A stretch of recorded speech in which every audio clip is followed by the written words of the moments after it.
Hi, this is Burtynsky. I'm speaking to you from my place up north, which I came up 5 weeks ago to be on a retreat to read some books and to think about my next project.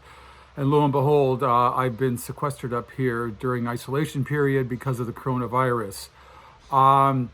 Sadly, I haven't been doing as much reading on my new project as I would like, as all of us, we're dealing with a new normal, and I'm working a lot with the studio and the staff back in Toronto to make sure everybody's okay and has things to do and is surviving through this, what we'll always remember as a pretty terrible period where everything shuts down and many people are losing their lives. I'm speaking from one of my favorite places in the world. 1985 was purchased for a small sum of money compared to today. They didn't have a lot of money back then.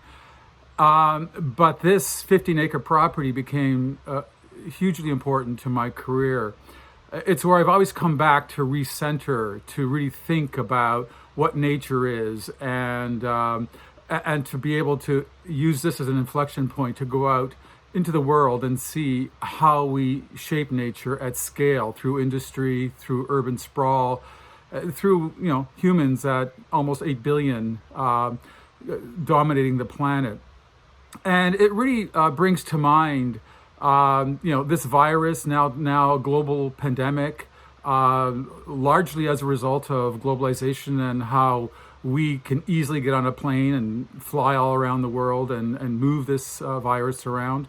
Currently on this property, which is about 70% ash, the emerald ash borer, Beetle, is now infesting the area, and 80% or 70-80% of the forest here is ash, which is a pioneer species.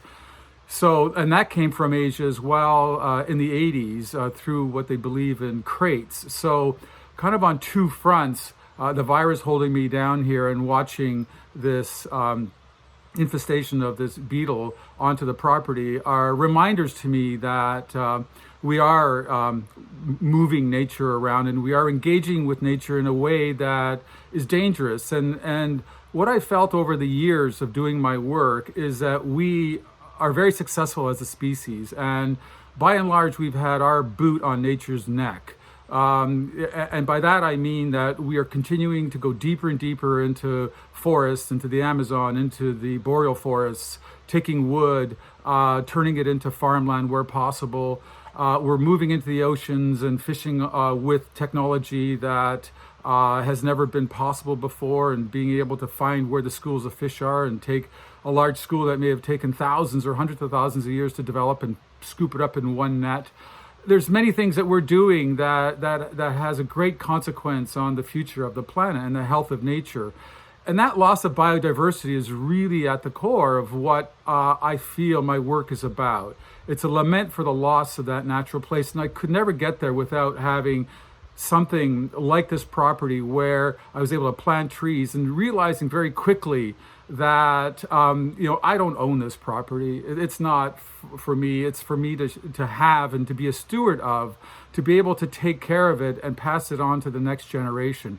And part of having this property is that profound connection to land, to something that you've walked 1,000 times and you know every tree and you know every rock. To me, that is something that was really important in the development of my work. So I feel very fortunate to be up here and to be thinking about my work and where I go next with my work. I can't imagine a more important place in my life that I'd want to spend this time to reflect. I also hope that this pandemic is a reminder that it's just a kind of a high-speed version of what climate change is.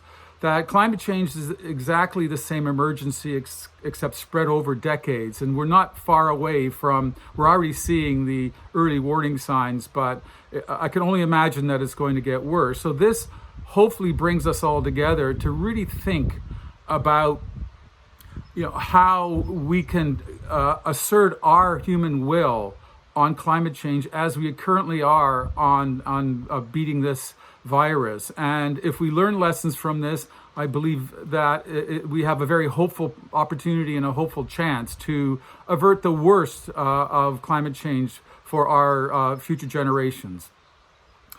One of the things I am doing up here is I've got this new camera, a beautiful Phase 150. It's 150 megapixels, so it's actually a higher resolution camera than I believe the 8x10 camera, which I left in around 2006, 2007. I retired it and went to digital. But now I'm working with a camera that can do infinite depth of field through focus stacking. And I've gone back to nature. I've gone back to looking at the shrubs and the bushes in the forest in a way that was something that began my work. In 1980, I found this area as a result of wanting to do a series on nature and looking at nature as a kind of a painting and all-overness and looking at abstract expressionism, but trying to find that place through photography. So I have been back out in the forest looking at these beautiful tones in the spring. I call them quarter colors. It's almost black and white imagery, and I'm hoping that through these images I might be able to put a small suite together to go back to Toronto and back into the community and possibly make these portfolios available and takes a large chunk of the proceeds of it to give back to the cultural community, as I really do believe that the cultural sector, as some other, the tourist industry and airlines industry have suffered greatly, but the cultural industry and the sports industries have suffered enormously. And there will be a lot of pain that I think is going to be felt out there over the next few years as we regroup, as we try to gather together in spaces and share them together. So I'm hoping that with my galleries and I will be able to do some decent work to support that very, very hurt community. As Gerhard Richter said, art is the highest form of hope. And I continue, and there are many artists out there today who continue to work in their studios. Theirs is very much an isolated activity to begin with. So they continue to work. I hope everybody continues to support our cultural sector as we sit in our homes, watching movies, looking at images, listening to podcasts. It's all part of our cultural fabric, and let's remember that it's necessary to have these stories come to us. So be well, be safe, and take care. Bye-bye.